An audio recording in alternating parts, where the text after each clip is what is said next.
Good morning this Monday, the 8th of July. I'm Grady Wolf, market analyst with Bell Direct. Favourable jobs data boosted Wall Street to a positive finish on Friday, with investor optimism on the rate cut outlook out of the Fed gaining further traction. The S&P 500 notched another record close, ending the day up 0.54%, while the tech-heavy Nasdaq jumped 0.9% and the Dow Jones ended the day up 0.2%.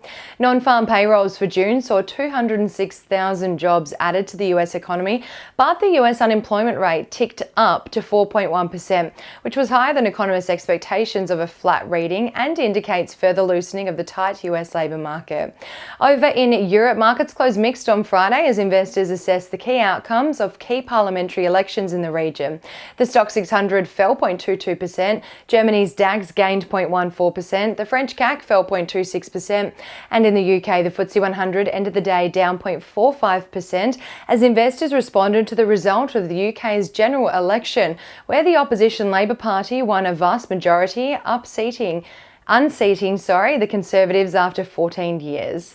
Across the Asia markets on Friday, it was a mixed session as key economic data weighed on equities markets. South Korea's Kospi index rose 1.32% on Friday, while Hong Kong's Hang Seng fell 1.13%. China's CSI lost 0.43%, and Japan's Nikkei fell 0.49% from recent record highs after household spending for May unexpectedly dipped 1.8% in real terms for May, which fell well short of economists' expectations of a 0.1% rise. Locally on Friday, the ASX 200 fell 0.1% in a quiet session. However, the key index still managed to post a 0.7% gain for the week as coal and gold stocks boosted the ASX 200 higher.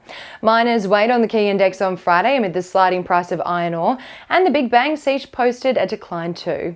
Healthcare stocks offset some of the heavy losses on Friday, with CSL, ResMed and Cochlear each ending the day in positive territory. Ahead of the first trading session of the new trading week, the SPI futures are expecting the ASX to continue the negative run into Monday's session, starting the day down 0.14%. On the commodities front this morning, oil is down 0.17% at $83.24 a barrel.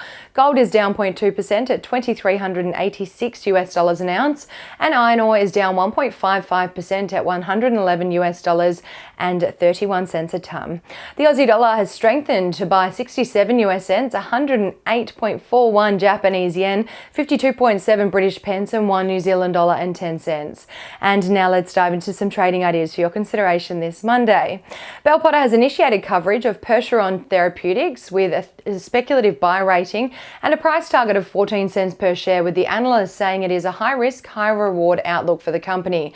Percheron is an Australian biotech company seeking to develop ATL1102 for the treatment of Duchenne muscular dystrophy, a degenerative neuromuscular disorder caused by the mutation in the gene responsible for the production of dystrophin.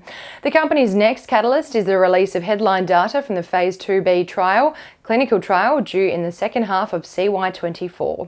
And Trading Central has identified a bearish signal in Treasury wine estates following the formation of a pattern over a period of 23 days, which is roughly the same amount of time the share price may fall, from the close of $12.25 to the range of $10.70 to $11 per share, according to standard principles of technical analysis. And that's all we have time for this morning. Have a wonderful day and happy investing.